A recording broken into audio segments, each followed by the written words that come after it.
Good morning. You listen to FloorDaily.net, and I'm Kemp Harr. This morning, my guest is Carey Mitchell, who's Director of Technical with Shaw Industries. Carey, good to talk to you. How you doing?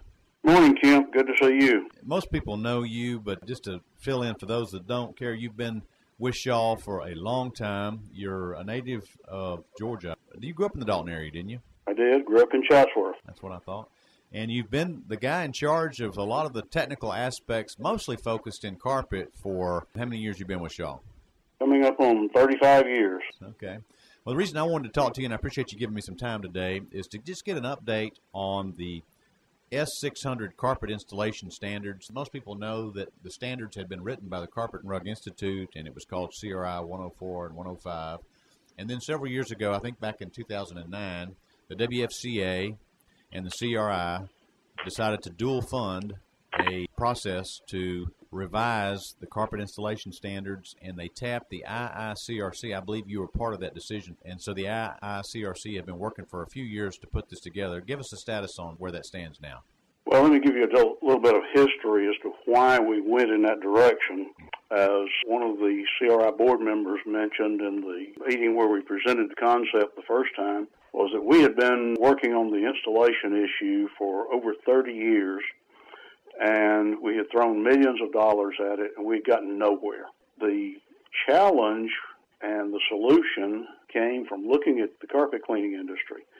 If you look at that, what you see is a wonderful infrastructure. You have a number of training groups out there that are operating very profitable businesses doing training. Training there is highly valued. It is sought after. The carpet cleaning industry is willing to pay for this, training and certification. So you look at that and you say, how do we replicate that over in the installation industry where we have very little infrastructure to provide training and certification? There doesn't seem to be a lot of value placed on training and certification. So how do we fix that? And, of course, the challenge was to build that infrastructure and bring out of the ground simultaneously both the capability and the demand. And so that's what we've been working on for several years. The IICRC was the logical choice to help build that platform because they have a 40-year history in providing the infrastructure for that training and certification. So I sat down with Chris Davis of WFCA, who got on board immediately and even offered to help fund it. Then we talked to the unions, we talked to the big boxes, we took it to the CRI board of directors, and everything else is history.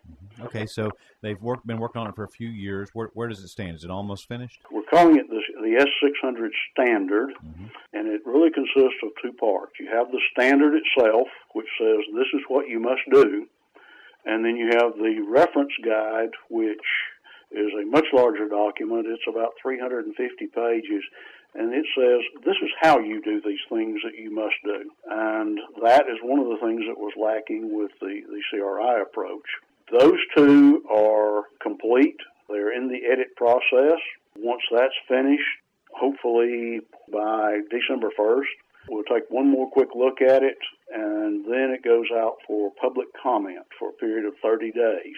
Following that, we're going to have to sit down, and let me mention that we've had almost 100 people involved in this effort. We will get back together, and we will have to review all those comments. Being the eternal pessimist, I think that's going to be a monumental task because I'm going to guess we'll have over 500 comments. Every one of those must be addressed in writing. That doesn't mean that we have to satisfy all the commenters, just that we address it and say we've looked at it, we've considered it, we either accept your comment or we don't, and here's why. So that's probably going to take a couple of months. Once that process is finished and we can document that they've all been addressed, then it goes to ANSI, the American National Standards Institute. They review it, and hopefully they will bless it, and it becomes a national standard. I know you've stayed involved through the process.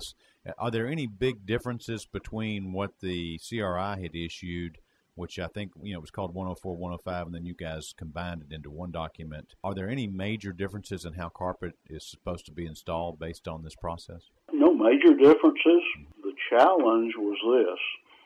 A lot of these points had never been put on paper before. It's all word of mouth. And when you get all these people, all these experts, who all are doing individual things a little differently, you can imagine the different opinions that were bouncing around the room. It was a laborious process, but in the end, we ended up with a consensus of how these things had to be done.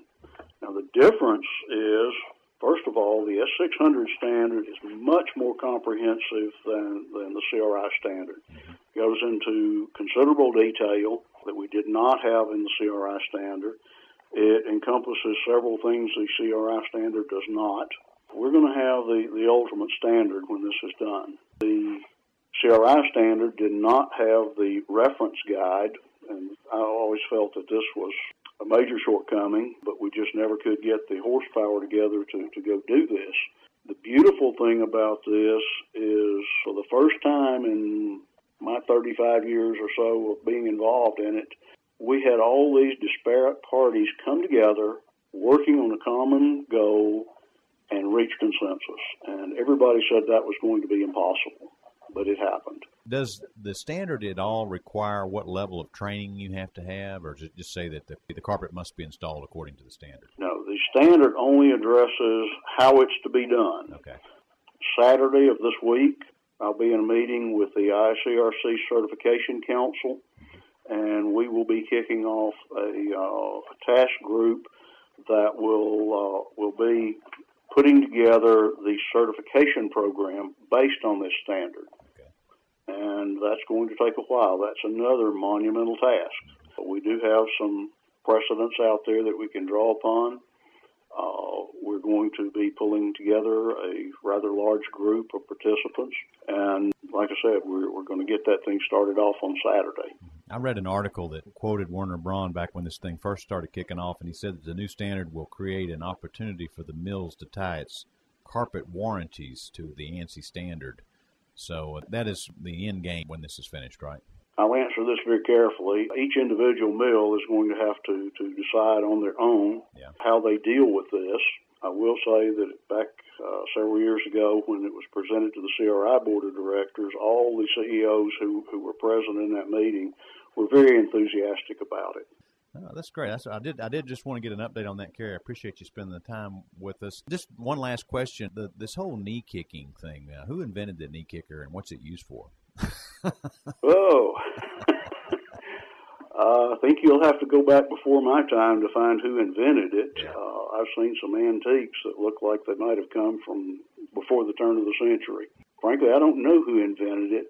It became a substitute for the power stretcher, in my opinion, because of the continuous drive for cheaper and cheaper installation.